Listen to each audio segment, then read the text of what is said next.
Welcome to river rafting तम्बु adventure है।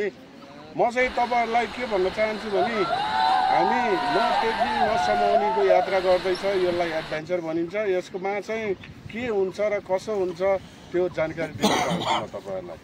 र अनि हाम्रो गाइड दाजुभाइहरुको नाम पनि भन्न चाहन्छु र अब हामी कहाँदेखि कहाँसम्म पुगेर चाहिँ इन हुने त्यो पनि भन्न चाहन्छु है। र सबैले मेरो कुरा सुन्दिनु होला र मेरो कुरा भनेको कुराहरुलाई चाहिँ फलो गर्दिनु होला है।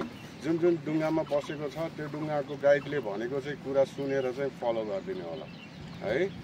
सुन्नु भइहाल्यो होला। पहिला मैले अघि भनिहालेँ एडभेन्चरमा छ, न टेक्निक न समाउनु है। त्यसको यात्रा गर्दैछ है। र पनि नडराउनु होला किनकि हाम्रो ज्यानमा ज्याकेट छ है, हेलमेट लगाएको छ। यो हेलमेट ज्याकेटले डेफिनेटली तपाईहरुलाई उचाल्ने मजा गराउने गरिहाल्छ।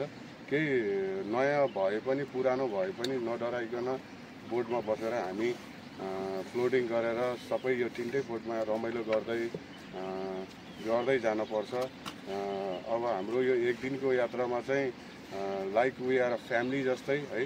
हामी धेरै ठाउँको मान्छेहरू छ, कोही कहाँको, तर पनि हामी सबै एउटै फ्यामिली जस्तै गरेर यो वान डे ट्रिपलाई चाहिँ सफल गर्नुपर्छ है। हुन्छ नि? हुन्छ सर। र अनि म तपाईहरुलाई गाइडको नाम भन्न चाहन्छु है। फर्स्ट अफ अल त मेरो नाम साइला र म यो रातो बोट चलाउँछु है। अनि हाम्रो अर्को निलो बोट छ उहाँ परको हो, मिस्टर ज्ञानु छ त्यो बोट चलाउने चाहिँ है। अनि यो बोट चलाउने चाहिँ भाइ तिम्रो नाम के अरे? सरोज चाहिँ यो बोट चलाउँछ।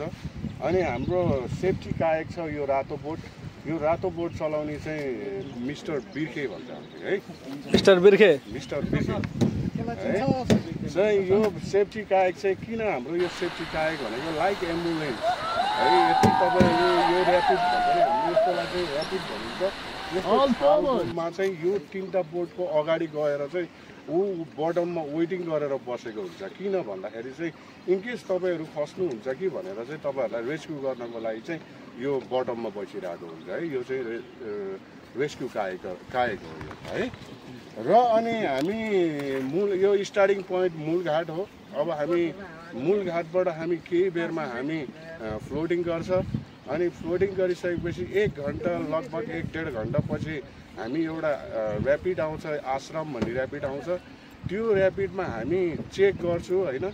चेक गरिसकेपछि अथवा हिँड्नु पर्यो भने हामी सबैजना हिँड्नु पर्ने हुन्छ, अथवा हिँड्नु परेन भने सबैजना बोटमा बसेर जानुपर्ने हुन्छ। र अनि फेरि त्यो ऱ्यापिड पछि फेरि तल गएपछि चाहिँ टोटली पानी छैन क्या त्यो साइडमा।